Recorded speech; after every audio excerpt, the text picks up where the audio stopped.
the world is changing faster than most people realize. For more than 50 years, one system quietly controlled global trade, oil prices, and even the value of your money. That system was called the petrodollar. It made the United States dollar the most powerful currency in human history. But now, in front of our eyes, that system is starting to weaken. And if this trend continues, it could reshape everything you know about money, savings, inflation, and global power. So the big question is simple. Is the dollar really dying, or is the world just entering a new financial era?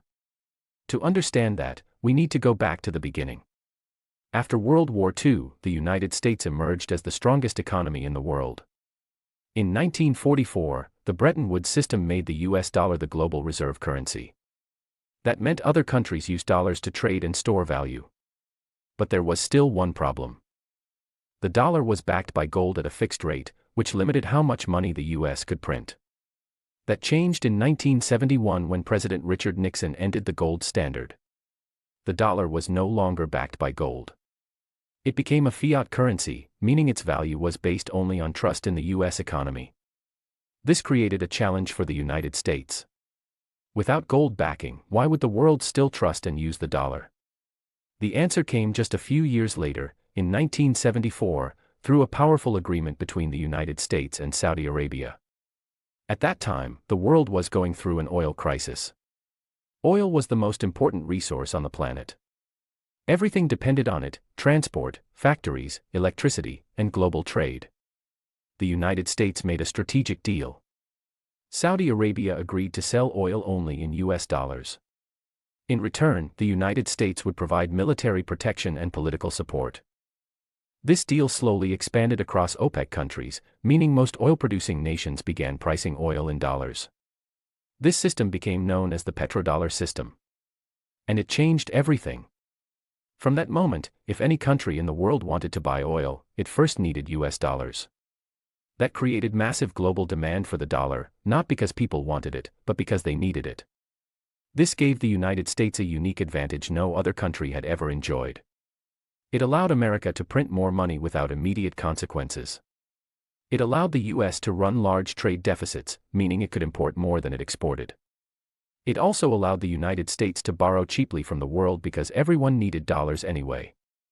In simple terms, the world was working to keep the dollar strong. For decades, this system supported US economic dominance. Oil trade, international banking, global reserves, and even commodity pricing all revolved around the dollar. But nothing lasts forever. Fast forward to today, and the global financial system is starting to shift. One of the biggest changes is something called de-dollarization. This means countries are slowly reducing their dependence on the US dollar for trade and reserves. Instead of using dollars, countries are beginning to trade in local currencies like the Chinese yuan, Indian rupee, Russian ruble, and even gold-backed settlements in some cases. This shift is not happening overnight. It is gradual, but it is real. And it is happening for several reasons. First, many countries want more financial independence. When you depend on one currency controlled by another country, you are also exposed to its policies, inflation, and sanctions. Second, geopolitical tensions have increased. Some countries no longer want to rely on a system that can be influenced by US political decisions. Third, new economic powers like China and India are rising. These countries now trade heavily with each other and with energy exporters. As trade increases, they prefer to use their own currencies instead of converting everything into dollars. Let's look at some real global trends. Over the last 2 decades, the share of the US dollar in global foreign exchange reserves has been slowly declining. It used to be above 70%. Now it is closer to the mid-50% range. That might not sound dramatic, but in global finance, that is a major shift. At the same time, countries like China and Russia have reduced their holdings of US government bonds. Instead, they are increasing gold reserves and local currency trade agreements. BRICS nations, Brazil, Russia, India, China, and South Africa, have also started discussing new financial systems that reduce dependence on the dollar. Even oil trade, which was the foundation of the petrodollar system, is slowly becoming more flexible. Some oil deals are now settled in yuan or other currencies, especially between Asia and Russia or China and Middle Eastern partners. But does this mean the petrodollar is already dead? Not exactly. The truth is more complex. Even today, the US dollar is still the most powerful currency in the world. It is used in nearly all global oil transactions, international loans, and central bank reserves. The global financial system is deeply built around it. Think of it like a massive building. The foundation is still strong, but cracks are starting to appear in the structure. One important reason the dollar remains powerful is trust. The United States still has one of the largest economies in the world, strong financial markets, and deep global liquidity. Investors trust U.S. Treasury bonds because they are considered safe assets. Also, even when countries trade outside the dollar, they often still convert into dollars at some point for settlement. That keeps demand alive. However, the key change is not that the dollar is disappearing, but that its dominance is slowly reducing. This leads to an important question. What happens if the petrodollar system continues to weaken? If fewer countries use dollars for oil trade, global demand for dollars could decrease over time. This would reduce the unique advantage the US has had for decades.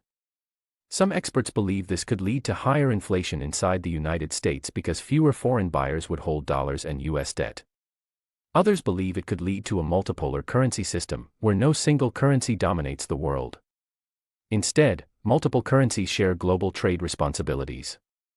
In such a system, the US dollar, Chinese yuan, euro, and possibly even digital currencies could all play a role. But this transition would not be smooth. History shows that when reserve currencies change, it usually happens over decades and often involves economic instability. For example, before the US dollar became dominant, the British pound was the global reserve currency. Over time, due to wars, debt, and economic decline, Britain lost that position. The US dollar replaced it after World War II. This tells us something important. Reserve currency dominance is not permanent. It always changes over time.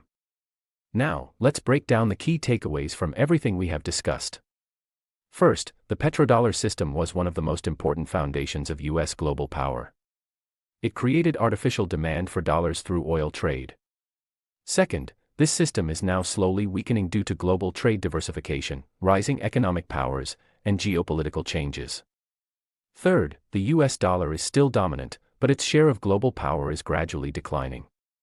Fourth, the world is moving toward a more multipolar financial system where multiple currencies may share influence. Fifth, this transition is slow, not sudden, and could take decades to fully develop. So what does all of this mean for the average person? It means the global financial system is evolving, and money itself is becoming more competitive internationally. It does not mean the dollar will collapse tomorrow. But it does mean the world is no longer relying on a single currency the way it used to. And that shift could have long-term effects on inflation, trade, investments, and global power structures. So staying informed is more important than ever. Because in times of financial change, those who understand the system early are always better prepared than those who ignore it. And that brings us to the final question. Are we witnessing the end of the dollar's reign, or just the beginning of a new global financial era? The answer is still unfolding. But one thing is certain. The world is changing, and the rules of money are being rewritten right in front of us. If you found this video helpful, make sure to like, share, and subscribe for more deep insights into global economics, financial history, and future trends. And let us know in the comments. Do you think the dollar will remain dominant, or are we entering a new currency world order?